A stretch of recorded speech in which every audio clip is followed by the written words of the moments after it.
Yes, yes. Thank you very much.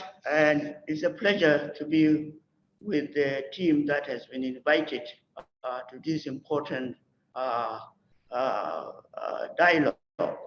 I call it dialogue because we are trying really to storm our brain and find out what is the best will be for Africa and for each country. So I'm glad to be here. My name is not James McCare, but Julia Akir Duany.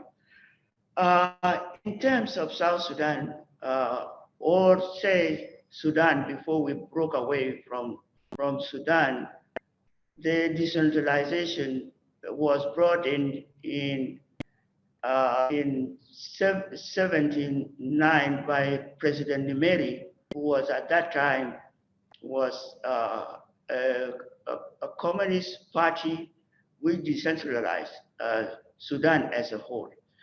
And through that decentralization, South Sudan was able to have a self-rule, which is self-governance. And that's how this decentralization started in Sudan. Coming back to South Sudan, it is not new to us. And especially with the challenges we have now, with the hiccup we have in 2013, or let's say opt out from Sudan if Sudan doesn't accept decentralization or federal system. And exactly we struggle with the with the Nyanya War 1955 to 1972, and then again we went to war with them when the agreement, Addis Ababa agreement, was cancelled, and we went back to war in 1983, which came to hold in 2005 when the CPA was signed, the Comprehensive Peace Agreement was signed. And then we have the interim of 6 years, which South Sudan was really autonomous, self-rule, and were able to manage their own affairs until 2011, and really we opt for separation from Sudan because we have given them, the opportunity to prove themselves that we can have a decentralization that can compass all Sudan to become a self-rule and be able to give services to the people.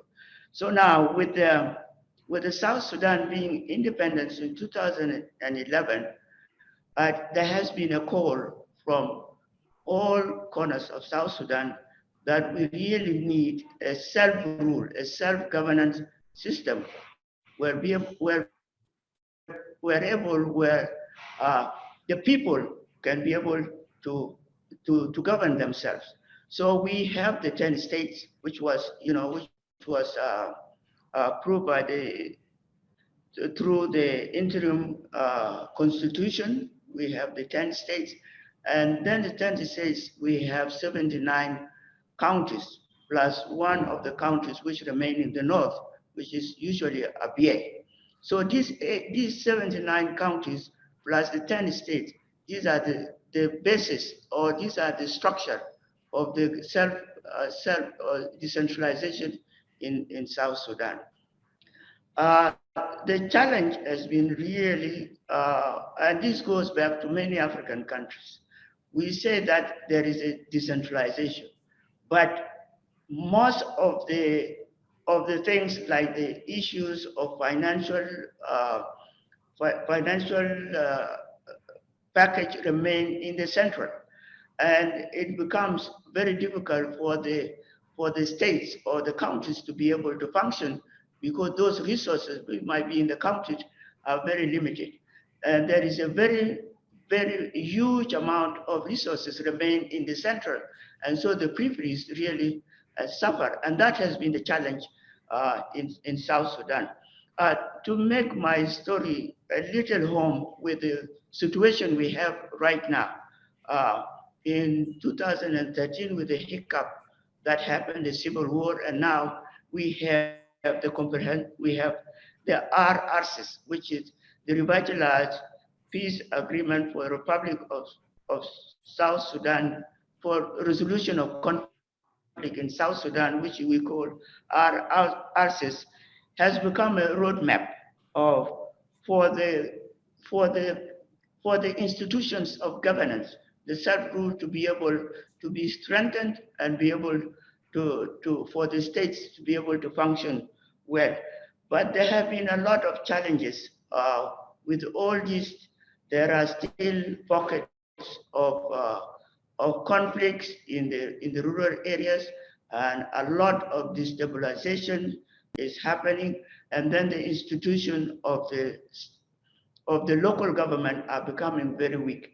And without really stopping these conflicts at the rural area, it will be very difficult for the institutions to function.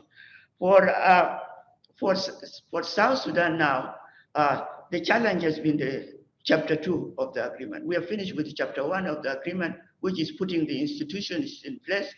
But chapter 2 has been very difficult to be implemented because it has a lot of baggage going with it, which chapter 2 is the security arrangement chapters. And then you have the agreement, which you have a lot of partners which are party to, and all of them, those partners, they have organized forces or or armed group behind them, and to form a unified uh, uh, armed forces in South Sudan, it needs the implementation of the chapter 2, and it has been very difficult. I think the parties and our leaders has been working very hard to see that the implementation of chapter 2 is paramount. Without it, it will be very difficult for us to move forward. What are the challenges that are with this chapter 2 agreement?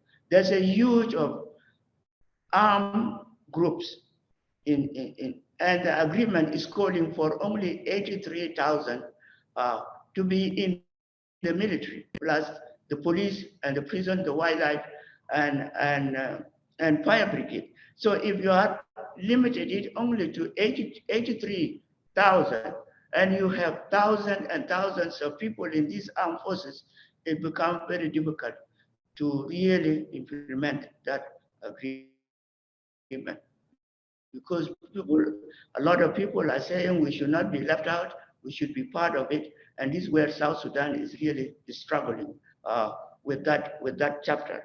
Agreement to us, and especially for me, uh, is is a very good agreement. If you look at it and you read it from page 1, from chapter 1 to chapter 8, it's really a roadmap for South Sudan to find itself and be able to be to be stabilized and be able to function well as a state. But all these challenges of the security arrangements are still a bottleneck for South Sudan. Having said that, uh, I have been much involved at the grassroots level, and I'm one of the believers who think that you know we are doing conventional peace process, peace in peace process. Let me say processes.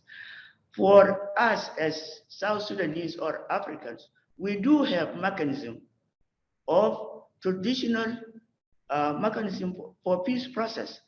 And South Sudan has been one of examples which have used those local uh, processes to address some of these challenges.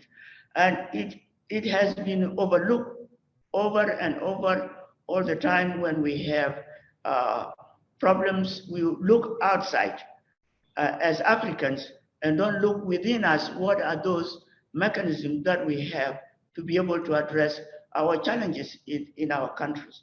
And we as South Sudanese in the 90s, we were able to use those methods to be able to bring peace and reconciliation among our communities who were fighting. And I think that example of people-to-people peace process is paramount. And I think if South Sudan is really have to find its ground, we need to join the convention peace processes as well as grassroots and local mechanism which are there should be combined so that we can be able to find our ground. Uh, I'm one of the believers because of these local peace processes involve a lot of institutions. And those institutions are institutions of elders, the religious leaders are there. We have women group.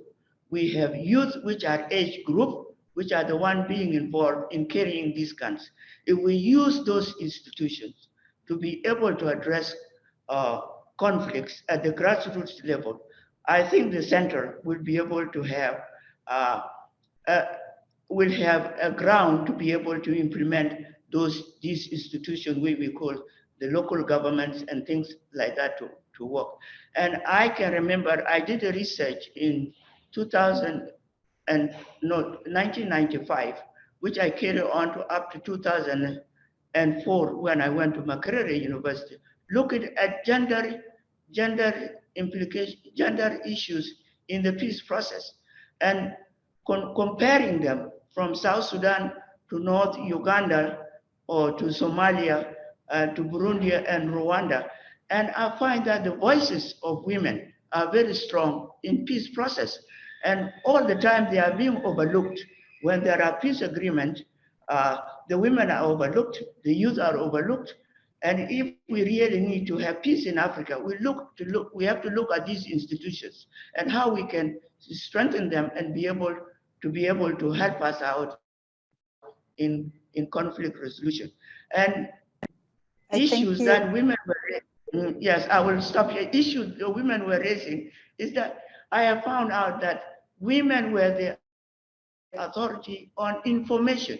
Those issues that bring conflict. If you ask women, they will tell you. But if you ask men, they will not tell you. But the women have that information, and that information can be used, to solve conflicts. So I will stop here. It's a long story, but I'm glad to be a part of this group and to discuss and address some of these challenges we have in Africa in decentralization. Thank you very much. I will stop here.